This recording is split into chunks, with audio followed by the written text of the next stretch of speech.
Alors, bonjour à tous et bienvenue dans cette nouvelle vidéo. Donc aujourd'hui, nous allons parler de la vie par procuration. Souvent, ça concerne des personnes plutôt introverties, des personnes parfois trop timides, personnes aussi très empathiques. En soi, on ne peut pas dire que vivre par procuration est vraiment néfaste, sauf si ça se fait uniquement par procuration. Donc ça veut dire quoi? Ça veut dire que chacun a sa vie à assumer. Chacun de nous, pour être heureux, doit se réaliser un minimum. Alors, ça veut dire quoi se réaliser un minimum? Ça veut dire vivre en fonction de ses aspirations, de ses rêves à soi, se définir soi-même et être en accord avec ce que l'on est au fond de soi. Ce qu'il faut écouter, c'est ce que l'on est nous et voir la manière dont on réagit, dont on vit au jour le jour. Ça veut dire quoi? Ça veut dire qu'une personne qui a un mal-être n'est plus en accord avec elle-même et plutôt en accord avec ce que les autres lui ont demandé ou ce que sa famille lui a demandé ou en fonction de fantasmes, etc. Mais plus en rapport avec ce que la personne est vraiment au fond d'elle-même pour se réaliser. Quand on fait des thérapies, on se rend compte que généralement les personnes qui sont à côté de leur pompe qui sont mal dans leur être profondément, sont des personnes qui n'ont pas suivi leurs rêves, qui n'ont pas écouté leur voix intérieure, qui l'ont fait taire, qui ont essayé plutôt de suivre les rêves peut-être de leur famille, de leurs parents, de leur entourage.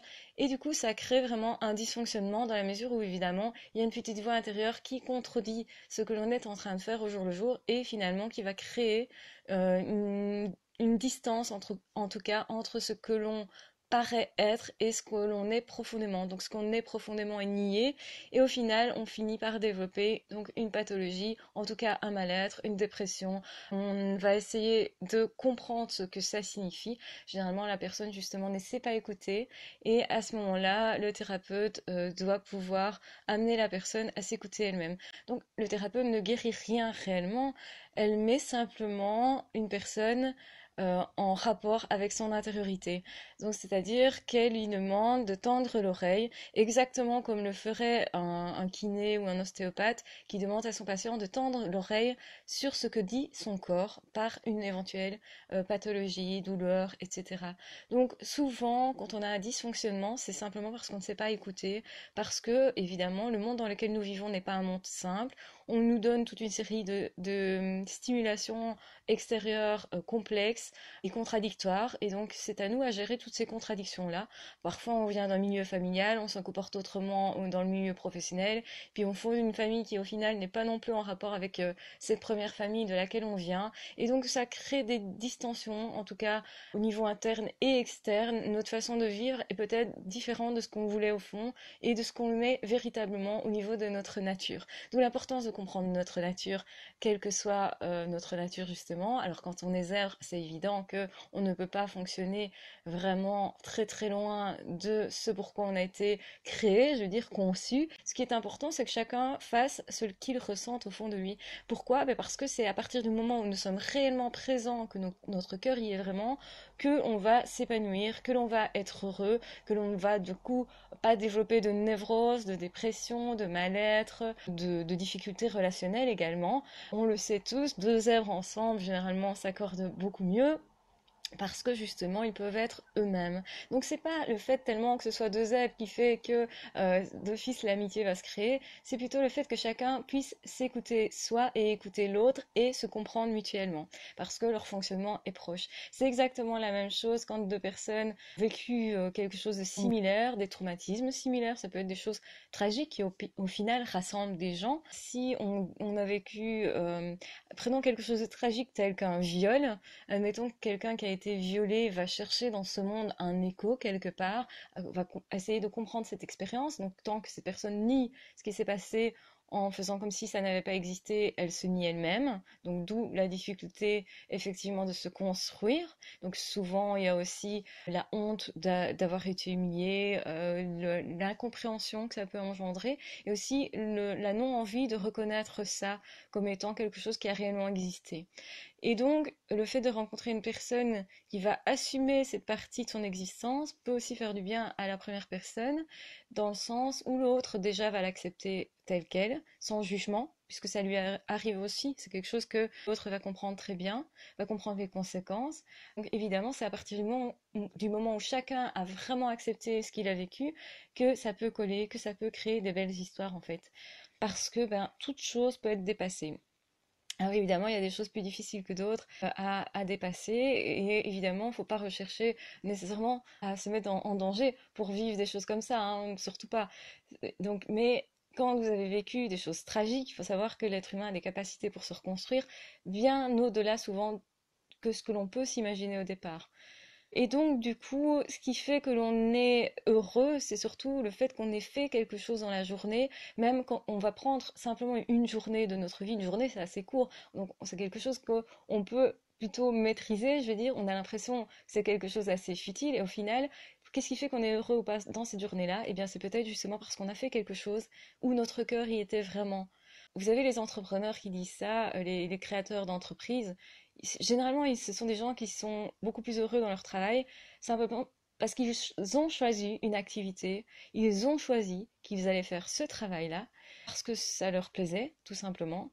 Et le fait d'avoir choisi quelque chose qui plaît particulièrement va faire que c'est beaucoup moins éprouvant. Donc on ne va pas ressentir la difficulté, on ne va pas ressentir la fatigue quand on est dans quelque chose qu'on aime. Généralement, c'est quand on s'arrête à la fin de la journée et que là, on va éventuellement ressentir une fatigue.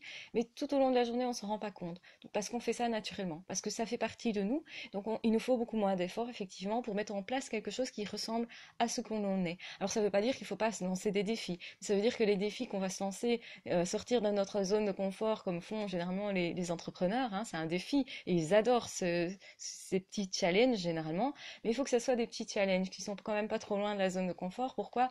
Pour pouvoir justement ne pas trop dépenser d'énergie, ne pas s'épuiser. C'est en faisant ça qu'on se dit qu'on a peut-être fait quelque chose d'important, là où notre cœur était vraiment, parce qu'après on peut se féliciter, on peut être fier de soi, on peut se dire ah ça sert vraiment à quelque chose, je me suis améliorée, et le fait de se sentir en progression, il y a certaines personnes qui demandaient mais pourquoi le zèbre court toujours derrière l'envie de progresser. La réponse c'est justement que le zèbre sent qu'il est en progression et que ça crée du bonheur chez lui. Parce que justement, il peut se féliciter de ça, parce que ça a un sens tout d'un coup, parce que c'est aussi quelque chose qu'il peut donner éventuellement à quelqu'un d'autre. Donc du coup, ça prend encore plus de valeur par le fait qu'on va pouvoir le partager, par le fait que ça peut créer d'autres relations, que ça peut ouvrir au monde. Au final, toutes nos expériences de vie devraient servir à ça. Qu'elles soient bonnes ou mauvaises au départ, donc c'est-à-dire que ça soit quelque chose qui a créé de la joie, qui a réuni des gens. Le but final d'une expérience, c'est quand même de pouvoir être partagé, pouvoir être apporté. Donc quand on souffre, évidemment, on apprend beaucoup plus de choses généralement, parce qu'on doit se mettre en question, parce que ça sort justement de notre zone de confort, et on y est forcé. Alors ça nous demande beaucoup d'énergie, généralement, quand on vit quelque chose de tragique, de difficile, tel que, donc je parlais du viol, je peux parler du deuil aussi, c'est vraiment quelque chose auquel on ne s'attendait pas. Et donc il y a quelque part quelque chose à dépasser. Ce dépassement de soi demande beaucoup d'analyse, beaucoup d'énergie, beaucoup de temps. Donc ça, il ne faut pas se dire que ça va être résolu tout de suite. Mais ce qui va être réparateur, c'est le fait que ces personnes vont pouvoir se dire, je vais pouvoir en faire quelque chose de positif. Et au final, va en faire quelque chose certainement qui dépasse ses espérances. Alors, évidemment, problème quand on a peur de beaucoup de choses, c'est de vivre tout le temps par procuration. Donc c'est-à-dire qu'au final, au lieu de vivre soi-même ces expériences-là, qui sont parfois positives, parfois négatives et qui font partie de la vie, donc le positif et le négatif font partie de la vie, c'est inévitable, on aura de bonnes expériences et de mauvaises. Alors évidemment, j'espère que ça ne sera pas aussi tragique que des choses très douloureuses comme les viols, les deuils, les accidents, effectivement, ou les maladies, hein, très très lourdes comme ça. Vous avez possibilité de vivre toute une série de choses, mais il y a des personnes qui vivent par procuration, non pas par empathie vraiment, bien que ça peut donner cette impression-là, et même à la personne elle-même, elle va se mentir en partie. Mais ce qui est tragique, c'est que ces personnes-là peuvent vivre par procuration, par peur de vivre elle-même. Donc c'est-à-dire, vous avez le cas par exemple d'un zèbre qui n'aurait pas accepté sa zébritude, qui n'aurait pas reconnu ça, et qui du coup a peur des autres, et au lieu de s'engager dans les relations avec d'autres, va éventuellement se consacrer uniquement aux enfants parce que ces enfants-là sécurisent quelque part, c'est quelque chose qui est connu. Et du coup, on ne va pas créer d'amitié, etc. Alors que cette personne rêve éventuellement d'avoir des amis. La vie par procuration peut empêcher de se rendre compte qu'on avait peut-être des rêves plus importants aussi à réaliser, qui ne sont pas nécessairement des rêves qui ne sont pas empathiques. Mais simplement, je pense que pour arriver à un certain équilibre, et les parents le savent, généralement le ressentent en tout cas assez vite, c'est que quand on s'est consacré à ses enfants assez longtemps, et qu'on a vraiment mis de côté, on s'est mis de côté vraiment, on s'est mis entre parenthèses, se mettre sur le côté, c'est quoi? Ça veut dire renoncer à une partie de ses rêves. Bien qu'en faisant des enfants, c'est aussi une partie de nos rêves que nous réalisons généralement, hein. Mais si on ne vit que par procuration, donc je parle vraiment du que qui est important, alors dans ce cas-là, on risque peut-être de laisser tomber des rêves, plus parce qu'on avait peur d'éventuellement s'y confronter, ou peur d'être déçu à certains moments, ou peur du vide après, quand on a réalisé un rêve, qu'est-ce qu'on fait après? Et parfois la peur du vide et le fait que parfois on n'y parvient pas peut montrer qu'en réalité on n'a pas d'autres projets derrière et qu'on n'a pas envie de se retrouver face à soi-même, face au questionnement du maintenant, qu'est-ce que je fais? Est-ce que ma vie a encore un sens après ça? Une fois que j'aurai réalisé ce grand rêve, et bien finalement je ne cours plus après rien. Alors que généralement la plupart des gens, quand ils ont réalisé un rêve, ça provoque, en fait le succès généralement provoque d'autres envies de succès. C'est-à-dire que quand on dépasse une peur, généralement, évidemment il y a d'autres peurs qui peuvent arriver après ça. Généralement ça va booster pour dépasser d'autres peurs encore. Donc ça veut dire que plus on a d'échecs, plus on risque aussi d'avoir de réussite, et plus on a de réussite, plus on va aller à la conquête du dépassement de soi, et donc c'est-à-dire de dépasser d'autres rêves. Donc ce que je veux dire par là, c'est que vivre par procuration, évidemment, ça fait partie de la vie, quand on a des enfants, quand on a des amis, on peut très bien vivre par procuration pour sa grand-mère en l'autorisant à réaliser un rêve, justement en se sacrifiant, peut-être en partie, en sacrifiant, je sais pas moi, un mois parce que ce mois-là, on a décidé de l'aider tous les jours et de mettre notre vie de côté pour ce moment-là. Alors c'est pas grave si on le fait pour un temps assez court finalement, mais si on fait ça toute sa vie, bah forcément on va réaliser les rêves des autres, mais jamais les nôtres. Donc on risque aussi à un moment donné de tomber à côté de soi et d'être donc ce qu'on appelle des névrosés, c'est-à-dire des personnes qui n'avons pas écouté notre voix intérieure et ce trop longtemps, et donc du coup on s'est séparé de nous-mêmes, on est devenu étranger à nous-mêmes. Au final, on n'a pas réalisé ce rêve qui nous tenait à cœur.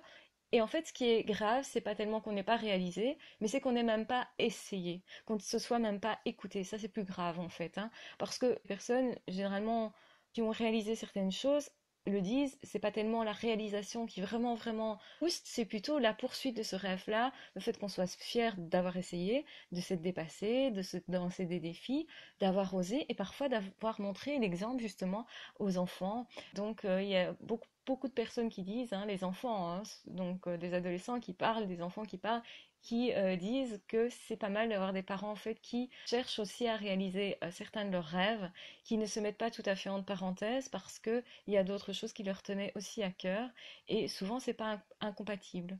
Et souvent ça dans la société on le dit pas assez. On dit que forcément les parents doivent se consacrer à leurs enfants, ce qui fait que beaucoup de personnes, beaucoup de femmes se sentent du coup mauvaises mères parce que parfois elles en ont marre, elles ont envie de faire autre chose. Ce qui est en fait légitime. C'est simplement la voix intérieure qui rappelle que oui, réaliser un rêve qui était de faire des enfants, de les élever, de les emmener vers la vie, de leur montrer des choses, c'est génial, mais aussi faut-il que nous, intérieurement, on reste riches et qu'on puisse aussi amener à ces enfants-là une certaine expérience par notre vécu. Donc rien ne vaut l'expérience, hein. C'est pas les bons discours qui vont faire que l'enfant va être bien éduqué, etc.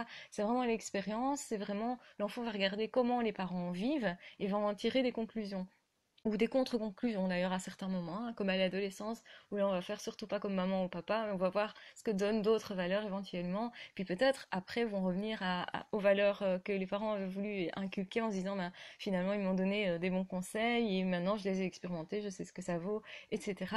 Donc ça dépend un petit peu de la vie de chacun hein, et des parents aussi qu'on a. Si évidemment on a des parents pervers narcissiques, je vous fais pas de dessin, je pense que vous avez compris que cet enfant-là va faire surtout pas comme eux, surtout ne pas ressembler au pervers narcissique, ça va être une ligne de mire en tout cas pour vivre sa vie en se disant je sais pas ce que je veux mais en tout cas je veux pas ça, même si c'est évidemment plus difficile de se construire en contradiction par rapport à quelque chose, mais au mieux se dire je sais ce que je veux plutôt que je sais ce que je ne veux pas, parce que c'est un peu plus flou évidemment et donc du coup on sait moins bien mener sa barque parce qu'on a moins une boussole en fait, hein.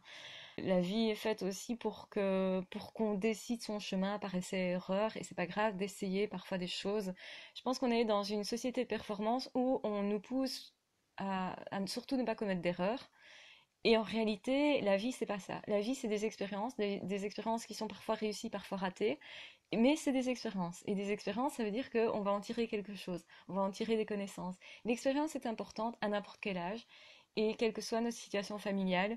Et évidemment, la société nous pousse parfois à mettre des choses de côté, alors que peut-être qu'on pouvait réaliser ce rêve-là avec notre enfant qui maintenant est là. Ça peut aussi se faire autrement.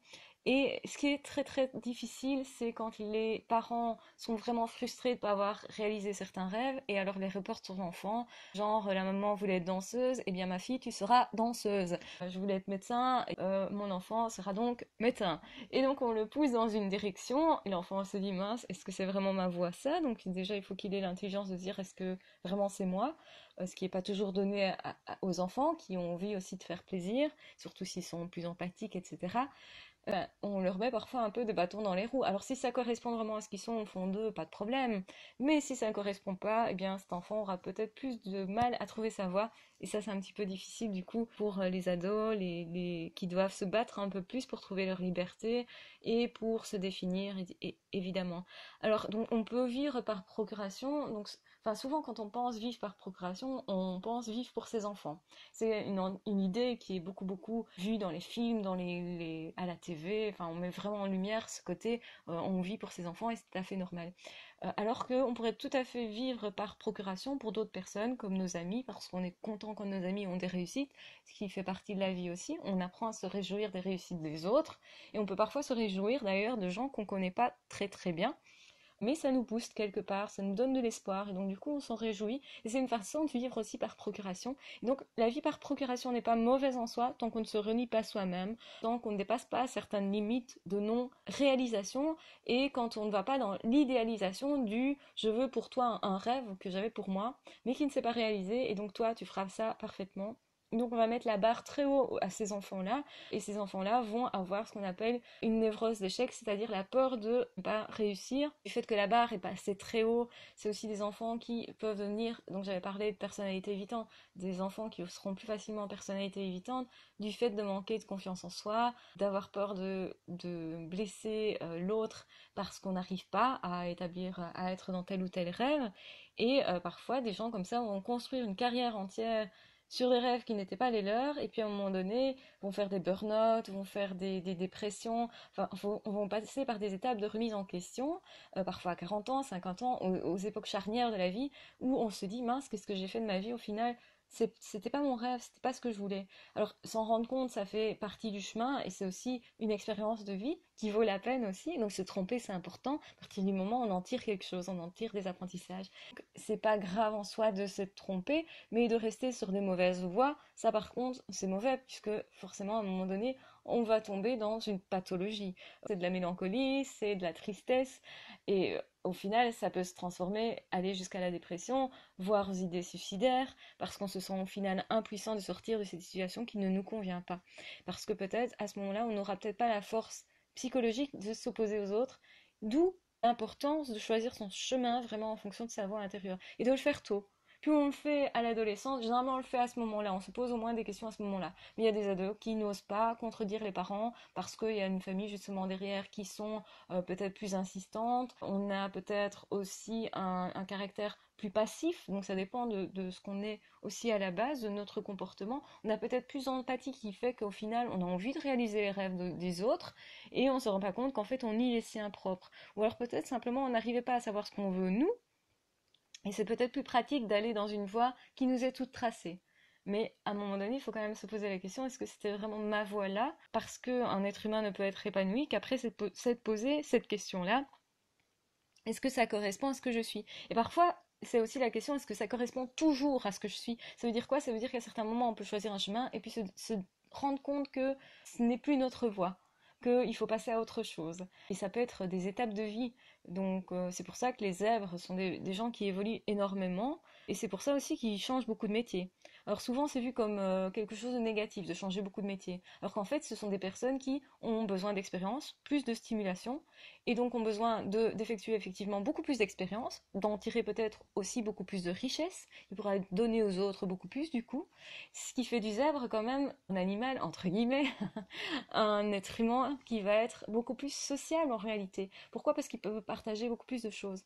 Donc les zèbres ont tendance à se dire ah c'est vraiment pas une bonne chose, la société voit les gens qui changent de boulot comme des gens instables, comme des personnes au final qui se lassent très vite. Je pense pas que ce sont des personnes qui se lassent si vite que ça.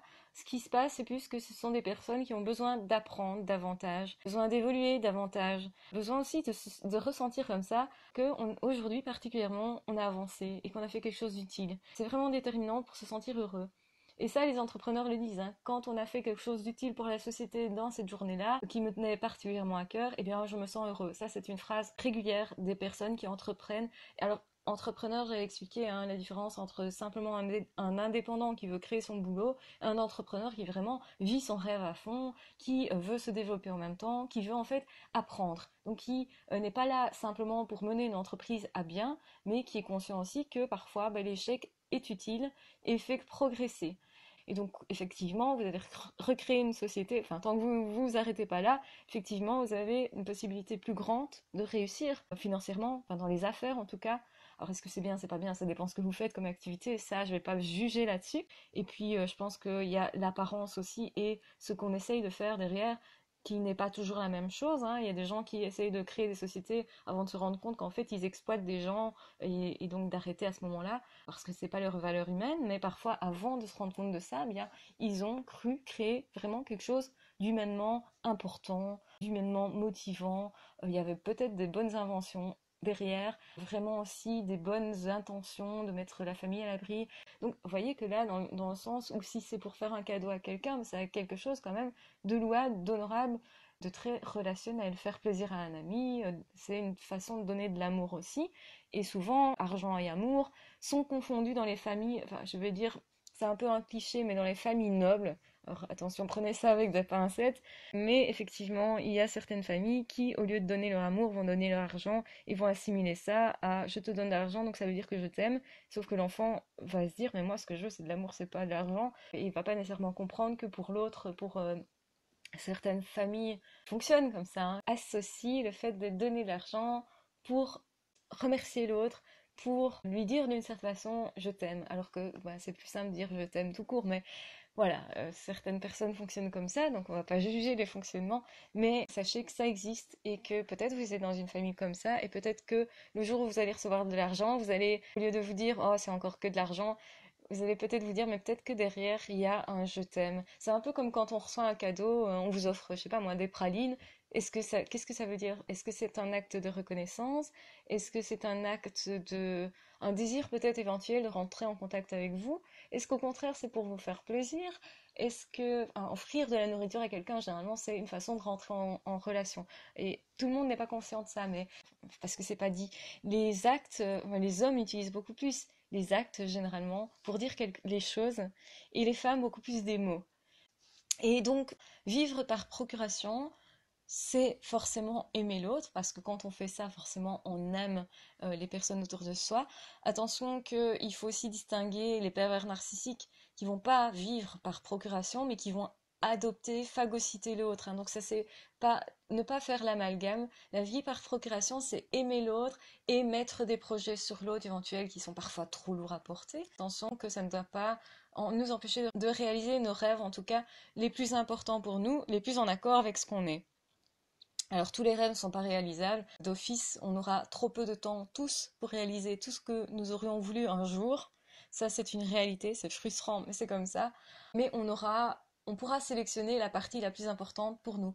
Alors, soyez conscient que votre temps, c'est ce que vous avez de plus précieux. Beaucoup de personnes ne se rendent pas compte de ça parce que, effectivement, le temps vous est compté. On ne sait pas combien de jours nous avons ici sur Terre, mais essayez de faire tous les jours quelque chose qui compte réellement pour vous. Ça va vous rendre beaucoup plus heureux. Ça va vous rapprocher de vos relations. Ça va aussi vous sécuriser d'une certaine façon quand vous aurez fait les choses où vous direz ah, au moins si demain il m'arrive quelque chose, cette chose-là est faite et déposée quelque part. Il y a une trace quelque part.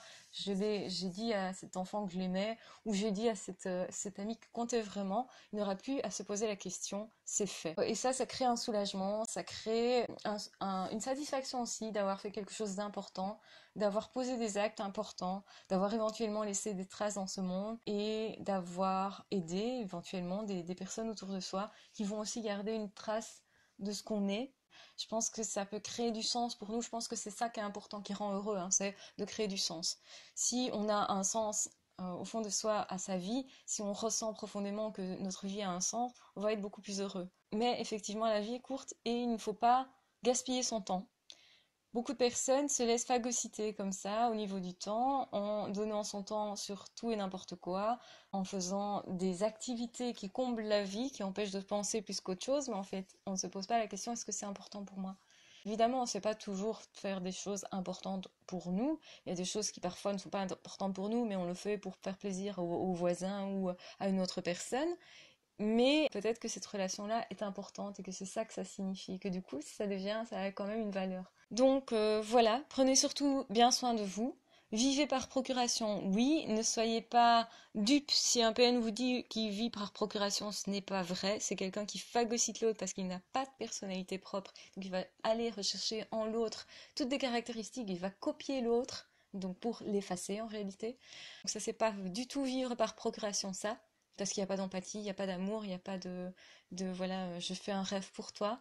Et donc, par exemple, quand on fait un rêve pour l'autre, que cet autre soit heureux, tout simplement, et c'est le rêve que je fais pour vous quelque part, ce que je vis par procuration d'une certaine façon, oui, mais pas seulement, parce que ça fait partie de mes rêves aussi. Donc ça n'empêche pas, hein, l'un n'empêche pas l'autre. Vous pouvez vivre par procuration en vous mettant dans un projet qui va faire en sorte que votre ami réalise un rêve qui lui tient à cœur, et en fait ça fait aussi partie de votre rêve à vous.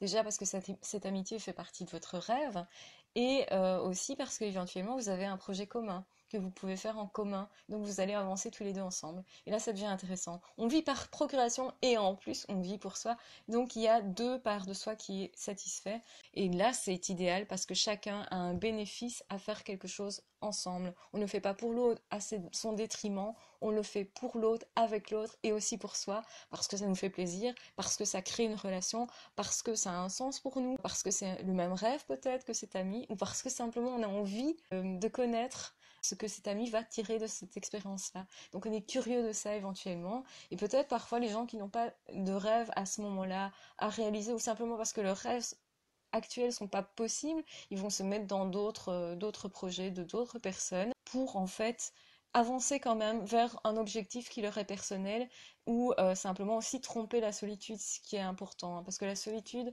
l'impression de vide peut créer des sentiments d'échec, de dépression aussi, du fait d'être dans quelque chose qui n'a pas de sens en fait. Donc quand on se met à aider quelqu'un d'autre, parfois ça prend du sens justement. Est-ce que vous avez pensé à aider quelqu'un aujourd'hui, tout simplement? Et donc ça c'est, enfin, j'en branche un petit peu, c'est un peu de la psycho, ce qu'on appelle la psycho positive, qui est le fait que quand vous faites plaisir à quelqu'un, en fait, vous vous faites plaisir aussi. Ça vous fait généralement sortir de votre zone de confort, ça vous fait aller vers quelqu'un, ça vous fait faire plaisir à l'autre, ce qui vous crée du plaisir, ce qui crée aussi du relationnel. Donc nous avons besoin d'affectif et de relationnel, nous sommes des êtres relationnels malgré tout. Et donc on en tire un bénéfice aussi, ce qui fait qu'en fait, on va se sentir beaucoup plus heureux en prenant soin de quelqu'un d'autre. Alors attention, hein, ne surtout pas faire le syndrome de l'infirmière, c'est-à-dire faire tout pour s'occuper de la pathologie du voisin pour essayer d'éviter de voir la sienne, hein. Ça, c'est un peu équivalent à ne pas réaliser son propre rêve au détriment enfin, à son détriment pour réaliser celui de l'autre. C'est le fait de se nier soi-même. Quand on nie sa propre pathologie, son propre mal-être en reportant enfin, en œuvrant pour celui de l'autre, eh bien, il y a une problématique qui est que finalement, on se nie soi-même et donc du coup, à un moment donné, on va faire une crise, en tout cas, il va y avoir une crise existentielle qui va arriver sur le tapis où on n'aura plus le choix de voir enfin en face ce problème-là qui va devoir être traité de toute façon. Donc évitez de fuir qui vous êtes, c'est pas une bonne idée. De toute façon, ça reviendra tôt ou tard, et donc de toute façon, tôt ou tard, vous devrez quand même affronter cet événement-là qui est douloureux, qui est difficile, et généralement, plus vous le faites vite, plus c'est facile à traiter. Donc moins il y a des choses qui ont été éventuellement refoulées, plus c'est accessible et donc du coup aussi plus ces sentiments-là ne doivent pas une deuxième fois être réactivés parce que c'est double peine en fait. Quand vous ne traitez pas par exemple, admettons que vous avez vécu quelque chose de difficile tel un deuil, vous faites comme si ça n'avait pas existé et puis en fait votre vie elle va pas bien. Forcément, vous avez quelque chose qui est en train de peser sur vos épaules. Donc ça veut dire quoi? Ça veut dire que tôt ou tard, vous allez vous sentir dans un mal-être. Et donc forcément, vous allez avoir possibilité peut-être d'aller voir un ami qui va vous dire, mais enfin, qu'est-ce qui se passe? Et donc, qui va réouvrir votre blessure. Donc vous avez souffert une première fois, vous avez hop, refermé la blessure en essayant de la nier, puis vous allez ressouffrir une deuxième fois parce qu'il faut réouvrir cette blessure-là. C'est un peu comme si on réouvrait une cicatrice physique et qu'on devait en plus recoudre après. Si vous ne traitez pas tout de suite un problème, il va revenir et il va vous ennuyer, il va vous peser sur les épaules, même si vous essayez de faire comme s'il n'existait pas, ça ne fonctionnera pas. Ça crée aussi une relation à soi qui est très importante et qui est une étape vers la réalisation de soi. Voilà. Je vous embrasse très fort, je vous aime très fort. Surtout prenez soin de vous. J'espère que cette vidéo vous aura plu. Je sais que je suis partie dans tous les sens. En tout cas, on se retrouve de toute façon très vite pour d'autres vidéos. Je vous embrasse très fort, prenez soin de vous, n'hésitez pas à vous abonner si ce n'est pas déjà fait, à partager éventuellement si vous pensez que ça peut être utile à quelqu'un, à réécouter si vous voulez réécouter. On se retrouve très vite pour d'autres vidéos. Je vous embrasse très fort, prenez soin de vous, à ciao, bye bye.